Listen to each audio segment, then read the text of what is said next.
Fox 2 is following breaking news, dozens of major pileups in several locations.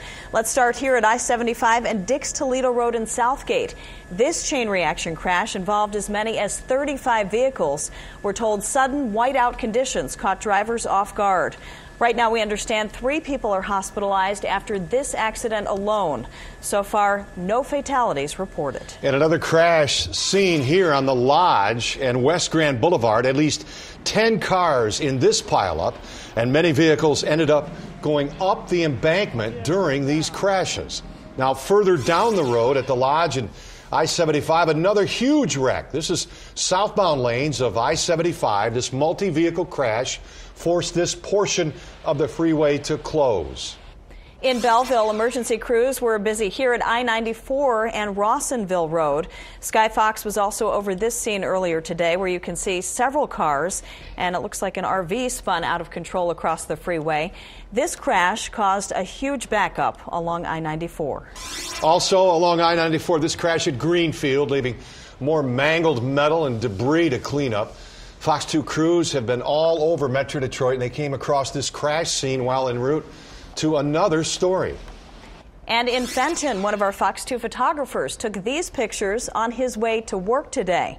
These shots were taken along US 23. Several cars ended up in embankments along different parts of the freeway here.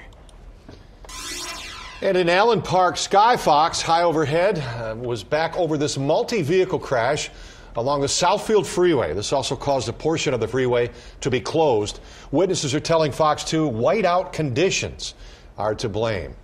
And as you just saw, it has been a mess out there from Monroe to Dearborn and communities in between. It has been crazy. Fox 2's Ronnie Dahl live right now in Allen Park, where yet another big crash closed part of the Southfield Freeway. Ronnie, I understand you talked to some people while they were trapped in their car.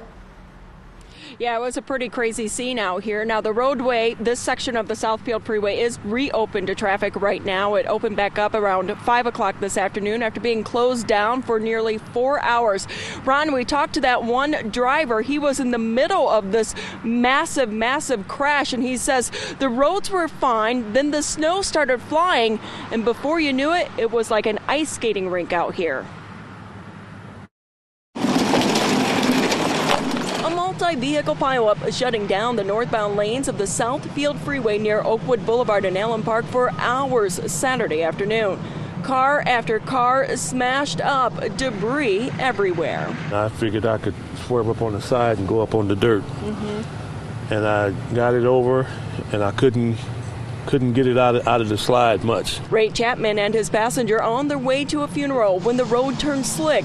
He couldn't avoid becoming tangled up in the mangled mess. As soon as I hit that car, another car slammed into the side of me right here. It's believed the driver of this car hauler was trying to avoid an accident in front of him when he jackknifed, setting off the chain reaction crash. Fast-moving snow squalls turning the freeway into an ice rink, catching drivers off guard. Ice. That's all it was, a sheet of ice. Was it snowing? Yeah, it was snowing. And it was like a big sheet of ice all the way down. I didn't know it was that bad today. I just thought a little bit of snow would just, but people, I don't know, maybe someone messed up and decided to go too fast. Allen Park police still tallying up the numbers, but it's estimated as many as 30 cars and trucks were involved. The cleanup brought traffic to a standstill. We've been coming all the way from the beginning of 94 in Southfield, all the way over here. We've been like an hour. And we do know several people involved in this crash did have to be taken to the hospital. We're told their injuries were not life-threatening, but it did appear some people did suffer some broken bones. We're live in Allen Park this evening. Ronnie Dahl, Fox 2 News. Such a mess out there. Thanks, Ronnie. For every crash you've seen, there are people with damaged vehicles and stories to tell. We talked to one first responder about the victims he interacted with today in Brownstown Township. This is the view from Sky Fox, and this is what it looked like on the ground at I-75 and Dix-Toledo in Southgate just after noon. Police tell us as many as 35 vehicles were involved in this chain reaction crash that shut down a portion of I-75 and sent at least 3 people to the hospital. We had to extricate out of the vehicle. He had some lower leg fractures. We had a lady that was on the vehicle who got out of her vehicle after the accident, was struck by a car who received a femur fracture. Thankfully, the rest of the injuries here were minor, but dozens of drivers with banged-up cars were stranded. First responders arrived to find people dazed and trying to figure out what to do. And we just had patients walking all over the scene. It was hard to track everybody down and find out who was seriously injured and who wasn't, and he was just walking wounded. FOX2 producer Tracy Krasinski sent us this video of conditions near Monroe, where more crashes are reported. As you can see, visibility was bad and roads were quickly covered in snow. Unfortunately, we saw scenes like this repeated all over Metro Detroit. Crashes and closures on I-94, I-96, the Southfield Freeway, the Lodge, and US 23 due to snow squalls and sudden whiteout conditions. Rob Morosi with MDOT says all it takes is one vehicle spinning out of control to cause a pileup. And when you have snow squalls that cause whiteout conditions or just a very intense, fast snowfall, you can get icy conditions, and obviously you can see what occurs after that. Be careful out there. Right now, conditions are still bad in many areas. Again, at least 3 people that we know of are in the hospital and several more are also being treated. The Weather Authority forecast is less than a minute away.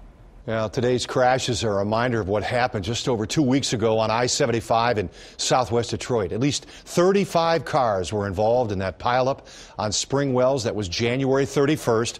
A snow squall was to blame for the multi-vehicle crash. 54-year-old Larry Manolis from Allen Park lost his life in that crash, as well as 7-year-old Aiden Hicks and his 9-year-old sister, Gabrielle Greenwood. They were both from Windsor.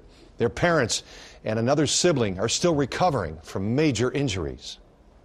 The thing that was so deceptive about this today is that the sun could be shining 1 minute and then boom, you're in snow the next. Yeah, and the ice under the underpasses, that's where it stayed cold and that ice was there. And that I saw people hit that and spin out of control, but we know we had several there. The Weather Authority says it's possible these snow squalls will continue for a few more hours. Here's Alan Longstreet watching the radar. Hi, Alan. Yeah, at least for some people out there, and they're very hit or miss in nature, but when they are hit, they can be pretty intense. So certainly drive with caution out there as you head out through the evening and even early tonight. We've got a picture from 696 around the Farmington Hills area. You can see certainly some issues there in terms of crashes. Now, what's going on right now? That particular area has cleaned, as you can see, at least in terms of snow falling from the sky. A sky tracker showing us clear conditions around Farmington on 696. The axis of the heaviest snow is moved off to the east for now. You can see from Detroit to Hamtramck, some of those darker shades of blue, more moderate to even heavy snowfall in some spots, followed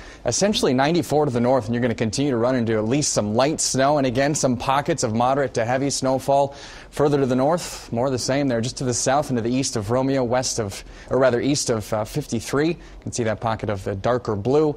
And behind this, although it's not nearly as widespread, there's still going to be some bursts of snow behind that. And again, that's all it takes. So we're going to continue to see this lake effect activity over the course of the next few hours.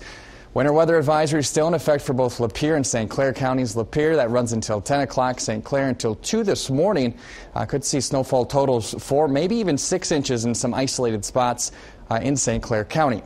Now, some changes are on the way as we head into the day tomorrow. We'll talk about that, plus a little bit of a warm-up on the way as we head into early next week. That's coming up later in the newscast. Robin. All right, we'll see you then. Thank you. The man wanted for a deadly ambush on his family in Detroit is now in police custody. Fredarius Shine turned himself in to a local hospital early this morning for a psychiatric evaluation. The 28-year-old is accused of killing his 66-year-old grandmother and his 48-year-old aunt and critically injuring his 7-year-old daughter. We're told Shine suffers from mental illness but still has a license to carry a concealed weapon. A teenager shot during the attempted robbery of a basketball coach at Martin Luther King High is well enough now to face charges. The Detroit News is reporting that the suspect is 15-year-old Damon Farish. He'll be tried as an adult, accused in that armed robbery outside Martin Luther King High February 1st. The coach will not be charged in the shooting. 16-year-old Michael Scott was killed after being shot by the coach. Farish has reportedly had 10 previous run-ins with the juvenile detention center inside there, and he's being held on a $50,000 bond. A major recall tonight involving BMW. The German automaker is recalling almost 570,000 vehicles.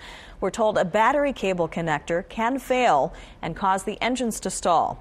The recall affects the 3 Series sedans, wagons, convertibles, and coupes from 2007 through 2011. Also included are 1 Series coupes and convertibles from 2008 through 2012 and the Z4 sports car from 2009 through 2011. Dealers will replace the battery cable connector and secure it free of charge.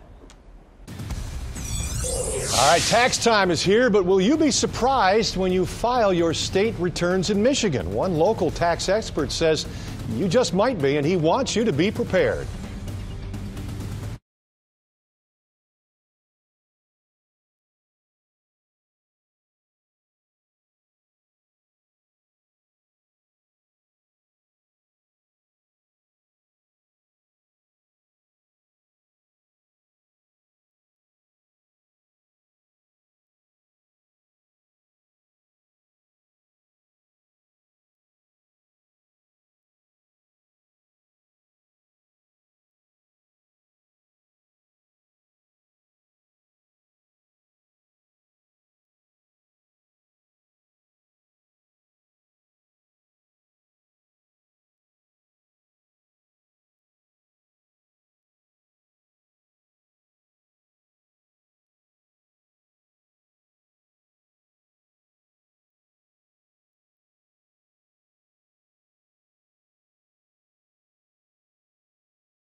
All right, like it or not, tax time. You file your taxes and we're there for your home or your business. And we welcome right now one of the busiest men in America this time of year, Mr. Terry Conley, a tax partner who helps prepare individual taxes and business taxes at Grant Thornton in Southfield. Thank you for coming in.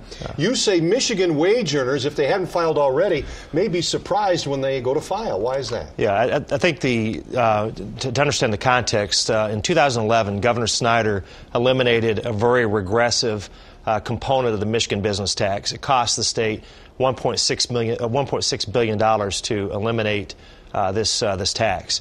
So the replacement, $1.4 billion, is going to be paid by the Michigan individual income tax taxpayers. So the first year of this cost is 2012, and most are going to feel it when they file a return. What the wage earners, how does it break down to those that will be surprised and those that won't get the surprise? Yeah, you're looking at about half of the people that file in the state will have some level of increase. So about 50%, 50-50. Half will experience a significant increase, half will not. Now, you're saying it has something to do with, of course, directly do with the governor's strategy, but there's also a benefit to that strategy in your mind, and it, I guess, reflects on business. Yeah, what Grant Thornton is experiencing so far, what we've observed, is that the tax cost of the businesses in Michigan has greatly reduced. It substantially went down. And we're seeing practically that companies are using that lower cost structure to make investments. They're hiring people. They're investing in facilities. So, you know, there is a trade-off. But, you know, the purpose of it was to stimulate and enhance the business environment. If someone is hurt, then it's the individual. Anybody that isn't running the business, I guess. That's correct. Yeah, okay. And how does it break down, ballpark figure? Everybody's different, but how much difference, how much of an increase individually? Sure. The range is low end $500 increase year over year, the high end $1,500 year over year increase. Okay. Driving in on 696, was it tricky for you today? That was an absolute mess. Okay. Cars everywhere, Yeah. state police, so it was quite a challenge. Thank you for coming in. Terry Conley and Grant Thornton in Southfield, thank you so much for coming in. We appreciate it. Busy time of the year. You can sleep after April 15th, right? Yes, sir. All right. That's our story on the tax turns right now, and we kick it back to Robin. All right, maybe I'm not as pretty as Robin, but I'll take it from here. We've got a lot of weather to talk about. Temperatures today were not too far off from normal, especially on the low side of things. A little cooler, high 27. Normal highs this time of the year in the middle 30s. Now, snowfall totals range. Some folks just picked up a dusting, others up to 3 inches, and even up in St. Clair County, maybe even more than that, with the potential to add to that as we head through. Sky Tracker picking up most of this stuff on the east side, but back out to our west, still going to see the possibility for some quick bursts of snowfall, so it probably won't amount to a whole lot in terms of accumulation, but like we've seen today, sometimes it doesn't take a whole lot. Just some of those quick bursts of heavy snow really making visibilities a little bit lower. So keep that in mind heading out over the next few hours. 23 is your current number out at Metro, mostly cloudy. Breeze 8 miles per hour, so wind chills in the middle teens. We've got a cold night ahead of us. Here's what's going on right now. You can see that lake effect machine really firing up. It's going to start to die down over the course of the next few hours as we get toward dawn tomorrow morning. I think we're going to be pretty much done with it, and we're not looking to add a whole lot in terms of accumulation here, at least widespread through tonight. Skies are going to clear, though, and the sooner they clear, the colder it's going to get. Right now, I think they're going to clear right toward dawn, so numbers probably going to drop down to the lower teens. Maybe some areas dropping down into the single digits as well. We'll start out with sunshine on Sunday. Clouds may increase a bit through the afternoon, and we stay cold Sunday, but then the warmer air arrives. So here's Monday evening, actually. Highs are going to be in the lower 40s, so this is going to start out as probably rain for the city south, maybe a little bit of rain-snow mix further to the north. For the most part, though, we're talking about plain old rain, and a lot of the moisture is going to get out of here before that colder air reaches up with it. So this system is going to impact us later Monday and into Tuesday. For the most part, it's going to be plain old rain. It's the second system that we have in the later part of the week that could bring us some snowfall. So tonight we'll take you down to 12 degrees for your low. Remember that winter weather advisory in effect for Lapeer County until 10, also St. Clair County until 2 in the morning. Temperatures dropping down to the lower teens. Tomorrow morning we'll take you up to 25, so it's going to be a bit of a raw day. Temperatures will be cold with that wind out of the northwest, 5 to 15. Wind chill values likely to top out in the upper teens. We will get some sunshine, though, so that'll be a nice change of pace. A couple chances for some of the wet stuff to fall there late Monday into Tuesday. And then one late next week, not even on the 5-day forecast. That's going to be Friday. Potential, it's a ways away, but potential for some more snow we have to shovel. All right, what a wild day it's been. We always talk about the big storms, but just these little pop-ups. Right, yeah, you're going along, clear conditions, and then bam. So oh, pretty amazing. Thank you. Woody? Workers start picking up the pieces as Russia gets hit by a meteor. I'm Adam Housley. We'll have the pictures coming up. It's Hockey Day in Michigan. We'll have some of the local flavor, and we'll also monitor the Tiger Spring drills in Lakeland. I'm Woody Woodruff. That's Quentin Berry, and we'll hear about what the outfielder needs to do to make a bigger impact in 2013 in sports.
Cleanup is underway in Russia following a powerful meteor explosion. The blast blew out windows and damaged buildings. It's kind of a double whammy. Fox 2's Adam Housley reports this is also a region where residents are dealing with freezing temperatures.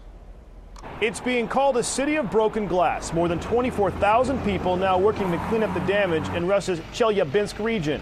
Friday's meteor explosion blew out windows in more than 4,000 buildings. Some 1,200 people sustained injuries, most caused by flying glass. I told the students to move from the windows, and not long after that, the meteor exploded. They were all fine. However, when they got back to their seats, a piece of glass flew above their heads. The explosion is believed to have packed as much power as 20 Hiroshima atomic bombs. NASA estimates the meteor to have been about 55 feet across and weighing 10 tons. The same as a school bus, but much smaller than the unrelated asteroid that flew by Earth a few hours later. The damaged buildings and broken windows created a dangerous situation, with midday temperatures hovering around 10 degrees Fahrenheit.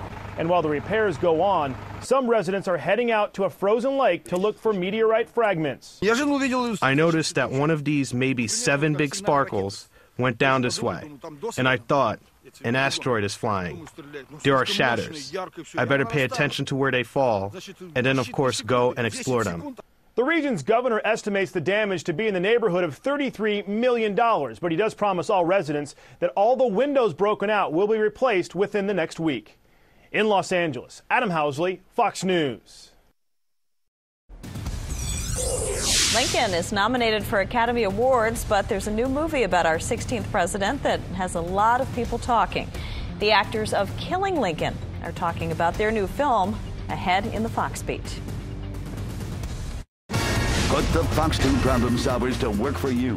Got a tip or a story that you think needs investigating? Call 248-395-FOX2.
President's Day just around the corner, National Geographic Channel is paying homage to one of America's greatest leaders. It's based on a book written by Fox's Bill O'Reilly. Fox's William LaJeunesse has a look at Killing Lincoln. Hello, John. As President's Day approaches and Steven Spielberg's Oscar-nominated epic Lincoln continues to garner attention and accolades, National Geographic Channel will air its made-for-TV movie, Killing Lincoln, on Sunday night. This is an act of war. Based on Fox News host Bill O'Reilly's best-selling book, the story focuses on the days leading up to the assassination of the 16th president by John Wilkes Booth. Jesse Johnson, who plays Booth, says viewers may be surprised by what they learn about him. They're going to learn a lot about John Wilkes Booth. I think they're going to learn about him as a man, about the fact that he was a huge star in the 19th century theater, matinee idol, a very charismatic, passionate, well-liked human being. And when it was learned that he was responsible for the assassination, it was shocking to the nation. It is a tar pit from which you cannot pull away. I'm always floored about how incredibly coincidental everything that unfolds in this story, and how interesting it is being fact positive and truthful. We took no license for fictionalizing anything. Killing Lincoln's screenwriters vetted every fact to ensure historical accuracy. Every line of dialogue is accounted for historically through memoirs, eyewitness testimony given after the assassination, even everything that you see in every scene is historically accounted for. Lincoln is now considered one of the country's greatest presidents, but he was not without controversy. Abraham Lincoln was a controversial president. He did a lot of things that were arguably anti-constitutional in order to gain leverage for the Union against the Confederacy in the war. His assassination martyred him. Brutus arose and slew him. Gentlemen, I stand with Brutus. In Hollywood, William LaJeunesse, Fox News.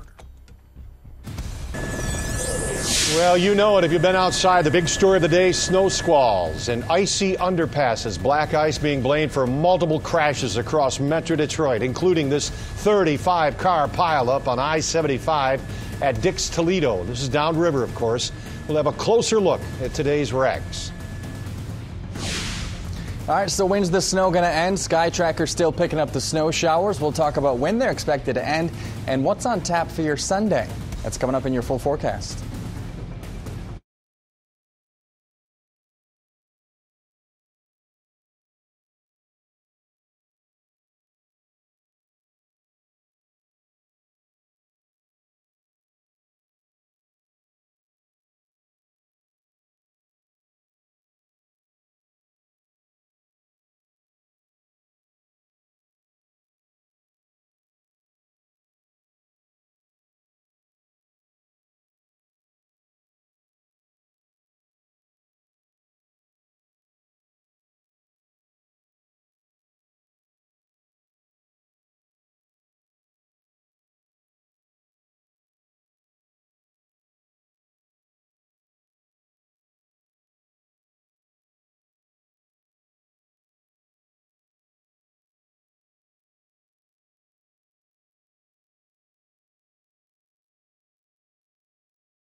Breaking news in Wixom right now. I-96 westbound is closed right now at Wixom Road because of a deadly crash. This is right beside the historic Ford plant that they're disassembling now. Accidents have been reported all across Metro Detroit this afternoon. This started about 12 o'clock with snow squalls and ice, especially under the underpasses. Many people saw the snow squalls, and it's been driving treacherous. You'll want to avoid this stretch, I-96 at Wixom Road, for the time being. Dozens of cars crashed across the region, several people being treated for injuries right now. It's been a horrible day on the roads. We talked to one first responder at the scene of a 35-car pileup on I-75. This is the view from Skyfox, and this is what it looked like on the ground at I-75 and Dix Toledo and Southgate just after noon. Police tell us as many as 35 vehicles were involved in this chain reaction crash that shut down a portion of I-75 and sent at least 3 people to the hospital. We had to extricate out of the vehicle. He had some lower leg fractures. We had a lady that was on the vehicle who got out of her vehicle after the accident, was struck by a car, who received a femur fracture. Thankfully, the rest of the injuries here were minor, but dozens of drivers with banged-up cars were stranded. First responders arrived to find people dazed and trying to figure out what to do. And we just had patients walking all over the scene.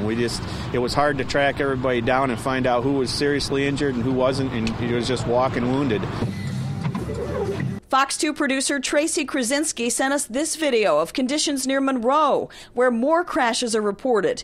As you can see, visibility was bad and roads were quickly covered in snow. Unfortunately, we saw scenes like this repeated all over Metro Detroit. Crashes and closures on I-94, I-96, the Southfield Freeway, the Lodge, and US 23 due to snow squalls and sudden whiteout conditions. Rob Morosi with MDOT says all it takes is one vehicle spinning out of control to cause a pileup. And when you have snow squalls that cause whiteout conditions or just a very intense, fast snowfall, you can get icy conditions, and obviously you can see what occurs after that. Be careful out there. Right now, conditions are still bad in many areas. Let's go right to Weather Authority Alan Longstreet. Alan. Hey, Robin. Sky Tracker, you can see still some snow out there. For the most part, it's on the east side. As a matter of fact, many of the snow showers that are still out there north of the city, extending north along Interstate 94. It's got to be a rough stretch there. You can see some of the more moderate to maybe heavy snowfall in some spots. Some of the bands earlier today were producing up to 3 inches of snow in an hour. That was reported in Macomb. Meanwhile, some more maybe light to moderate snowfall across St. Clair County there. And again, much of the snow on the east side. With that said, still going to have the possibility for some of these pockets of brief but moderate to maybe even heavy snowfall here over the course of the next couple of hours as this lake effect event continues to wind down. Also have that winter weather advisory for Lapeer and St. Clair County, so could hold on a little bit longer up there for those folks. 23 is your current temperature out at Metro. Breeze about 8 miles per hour, so wind chill values coming into the middle teens. And it's set to be a cold night tonight as these numbers are going to drop off as we eventually start to see those skies clear. Here's a look at satellite radar. You can see that snow lake effect machine cranking up across the state, west side of the state as well. We've seen some reports on the west side of some areas picking up 11 inches of snow from the event today. Meanwhile, here locally, we haven't seen quite as heavy totals, but certainly made for some tough driving conditions. So this is going to shut off over the course of the next few hours. By tomorrow morning, skies are going to clear, temperatures going to be cold. We'll get some sunshine tomorrow, especially the first part of the day. We'll see some clouds mix in with that sun as we head through the afternoon hours. Next chance for some wet weather is going to be in the form of rain. Warmer air gets here by the time Monday rolls around. This is going to be late Monday evening into Monday night. For the most part, rain, especially the city south, north of the city. Could start out as a little quick rain-snow mix before switching all over to plain old rain. And most of the moisture is going to get out of here before the colder air gets in, so we're not looking for a lot of snowfall out of that. All right, so we'll take you down to 12 degrees overnight tonight, and we're only going to get you to 25 tomorrow with that breeze. Wind chill value is likely to stay in the teens for a majority, if not all of the day, but some sunshine. It's not going to feel too bad. Up to 40 on Monday, then cooler for Wednesday and Thursday. Another system potentially could impact us on Friday. A few days out, but right now there's a potential we could be shoveling some more snow. And again, doesn't take a whole lot like you said earlier. So yeah, it's been a bad day out there today. March can't come soon enough. All right, thanks, Alan. All right, Alan, well, we're dealing with the snow, squalls, the ice here, but Connecticut bracing for even more heavy snow as they continue to dig out from last weekend's blizzard. Fox's Elizabeth Pran with the latest in New Haven, Connecticut. Cities across Connecticut were slammed by the blizzard, some seeing up to 3 feet of snow, and it's a very long and steady process to get all that snow cleared from the roadways. So what are officials doing? New Haven, for example, is creating snow depositories. You can see up to 30 feet of snow piled in parking lots and parks just to get it off the streets. In fact, some designated areas have already reached capacity. We watched payloaders loading dump trucks full of snow. In fact, city officials estimate more than 816 million pounds of snow fell on just the roadways in New Haven. That's not including parks and private properties. City and state officials are putting in a constant effort to get life relatively back to normal. Some residents critical of the process, many of whom were forced to take time off work, have to be patient as they cleared all the main highways and then made it to many of the neighborhoods. To give you an example of how many boots were on the ground over the course of the storm, hundreds of National Guardsmen have been across the state to help out, and there's about 40 who remain. Although there is snow in the forecast, city officials tell us they are prepared and that all roads are passable. In New Haven, Connecticut, Elizabeth Pran, Fox News. Iran denies attempting to build a nuclear weapon. Its leader says their nuclear program is for, quote, peaceful purposes only. As Fox's Connor Powell reports, he also has a message for the U.S. Iran's supreme leader Ayatollah Ali Khamenei again denied that Iran is trying to build a nuclear weapon. He sharply criticized the U.S. and the international community today. The supreme leader claimed in a speech that Iran backs the total elimination of nuclear weapons from the world, insisting that the Islamic Republic's nuclear program is only for peaceful civilian purposes. But he did say that if Iran did want to build a nuclear weapon, it had the right to do so, no matter what the Western world says. You want to stop this, and you can't. And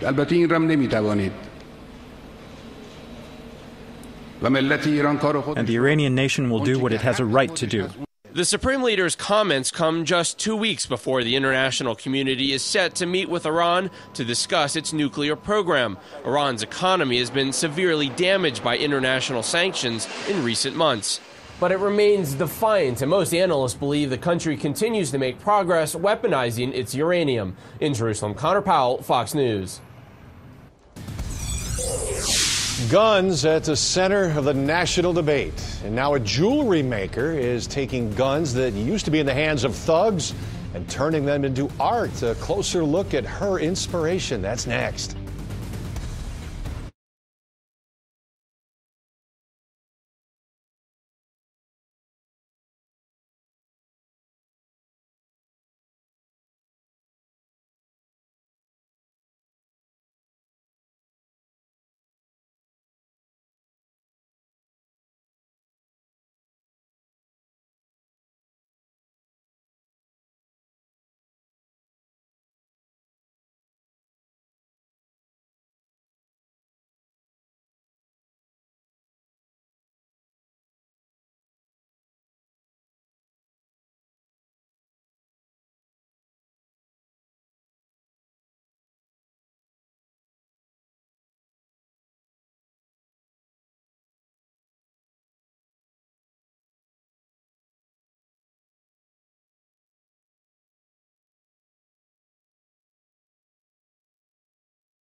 Getting illegal guns out of the hands of criminals, that is a priority right now for many communities as they try to prevent violence. A woman in New York City is helping police tackle that issue by turning guns into jewelry. Fox Report anchor Shepard Smith with more. The majority of our violence that we see here is being perpetrated with handguns. Illegal guns are piling up at the ballistics lab here in Newark, New Jersey. Last year, we recovered off the streets 856 guns. Some were involved in the city's 88 murders.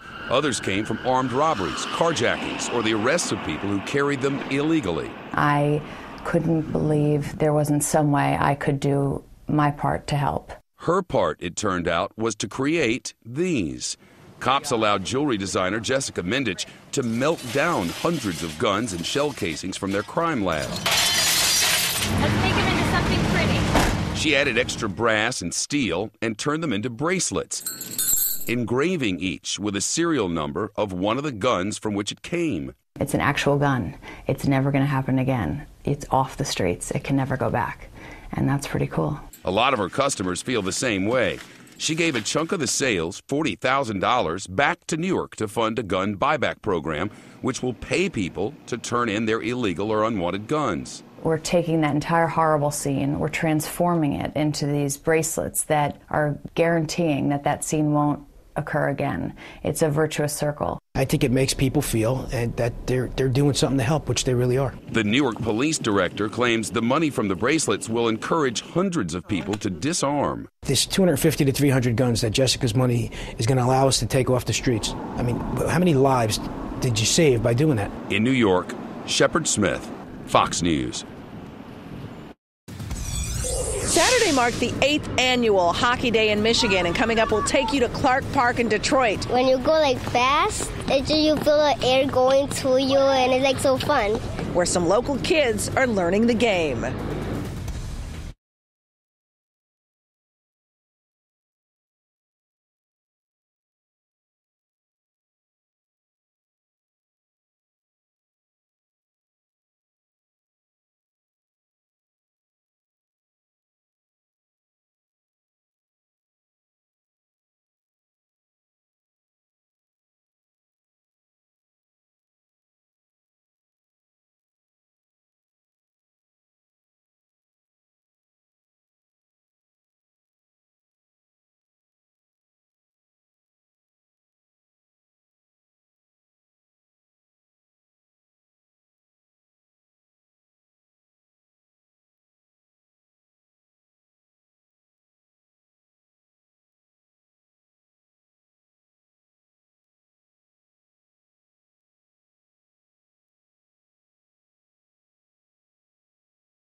Michigan State takes the show on the road to Nebraska tonight, home of the Cornhuskers, and with number 1 Indiana on the Spartan schedule coming up on Tuesday night. Conditions are right for a trap game. Brandon Dawson will be in the lineup for Tom Izzo, but Travis Trice is still out. The Spartans cannot afford to stumble against the 3-9 Nebraska team, so the key is a fast start. We'll have the fun tonight at 10. Michigan got embarrassed by Michigan State last time out, and since then the Wolverines have had a lot of time to sit, to think, to practice, and to simmer. A low-heat condition that's rising as Michigan refocuses its attack. The hope is that the Wolverines can rebound and find success on Sunday when Penn State comes to Chrysler. There's part of it that has to stick with them, and a part of it is we have to embrace the reality of this is life at this level. I saw today, I was looking at the Sagarin ratings, where we played the 3rd toughest schedule in the country, and someone told me, I think Tom might have pointed out, with the 3rd youngest team in the country. It's reality. There's bumps in the road. You're going to have bumps in the road, and it's part of getting better. It may be Saturday, but it's also Hockey Day in Michigan. All over the state, events are taking place to celebrate the game, and it's a welcome sight for fans of all ages. And as Jennifer Hammond explains, for all areas, too. The Hammer found a hockey hotbed burning downtown that's nowhere near the Joe Louis Arena. Nestled on the southwest side of Detroit, there's a little-known gem called Clark Park. It's the best-kept secret in Detroit. For Benavides and the entire Clark Park Coalition and its volunteers, the mission is simple: to grow the game of hockey. We're so fortunate we have the equipment, we can put it on them, and instruct the parents how to put it on them. And once they get a chance to play, they just feel the wind blowing in their face, and they just love it. Each week, about 100 kids flock to the park, eager to take the first strides towards learning the game by learning to skate. And for these kids, it feels like Hockey Day in Michigan every time they lace them up. It's really important. Well, first of all, because I see all these little kids and they're trying something new and we're working as a team. So, yeah, just seeing everybody like so enthusiastic. So it's nice making new friends. What does it mean to you to come out and skate at Clark Park? For me, it means like just hang out for my friends. You like to skate? Yeah. Do you like to play hockey? Do you know it's Hockey Day in America? No. The state of Michigan has more than 63,000 registered players, officials, and coaches. That's the second most in the nation. But through Hockey Day in Michigan, they're able to expose more players to the game of hockey and the fun that it brings. I love hockey. Grew up playing hockey. I grew up playing hockey in Belle Isle on the pond, so I've always love to play hockey, and it's just great to see these kids.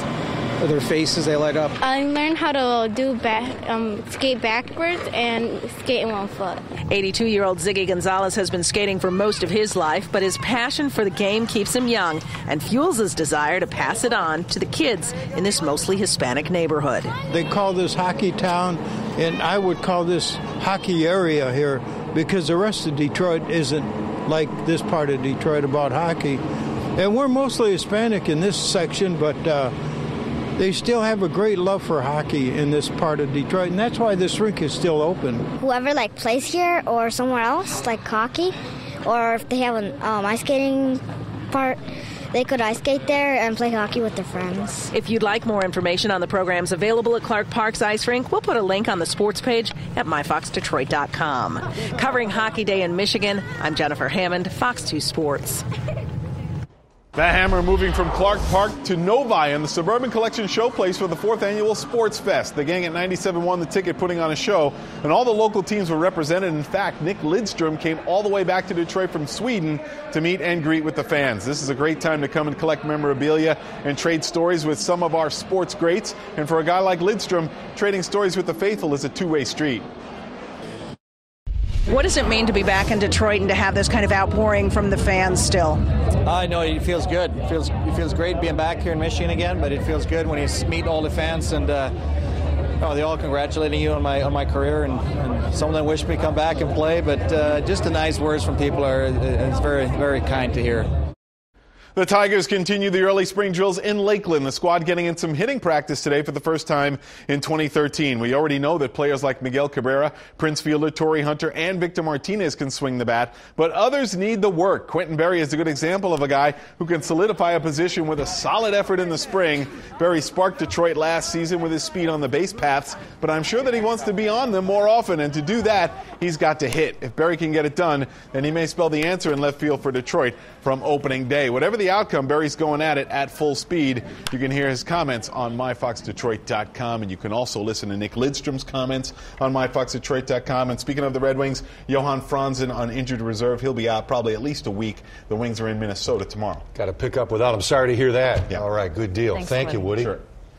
Lots of people escape to the movies. Now you can escape planet Earth by checking out this new animated film.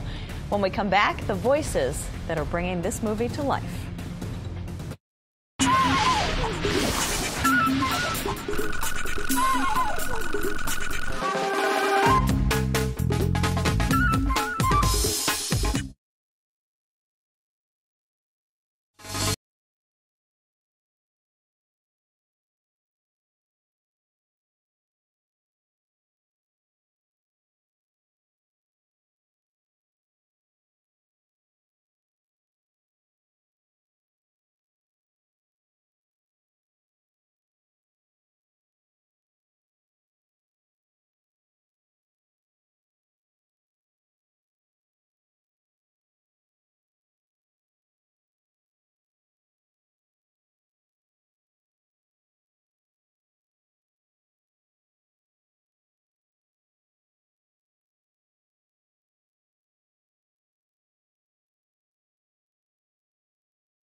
Be a problem solver and help fight crime in your neighborhood. Head to the Crime Stoppers page at myfoxdetroit.com to learn more, or call Crime Stoppers at 1-800-SPEAK-UP. Your call is always anonymous, but it really can make a difference.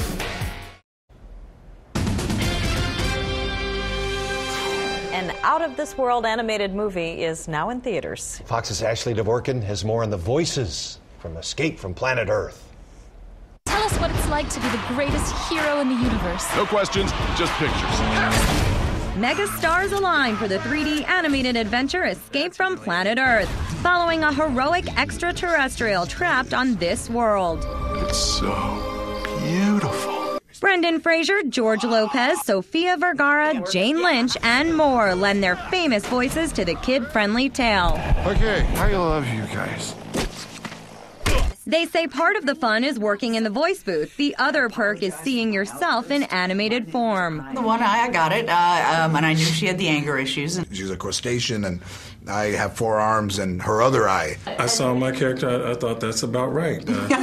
A mouse-like alien. The film got the cast pondering if there are other life forms in the universe. I guarantee you, there are other forms of life. I think we're naive to think that we're the only place in the whole galaxy, the whole I've always universe. kind of felt like that, Yeah. just from looking at certain people, that there are definite aliens among us.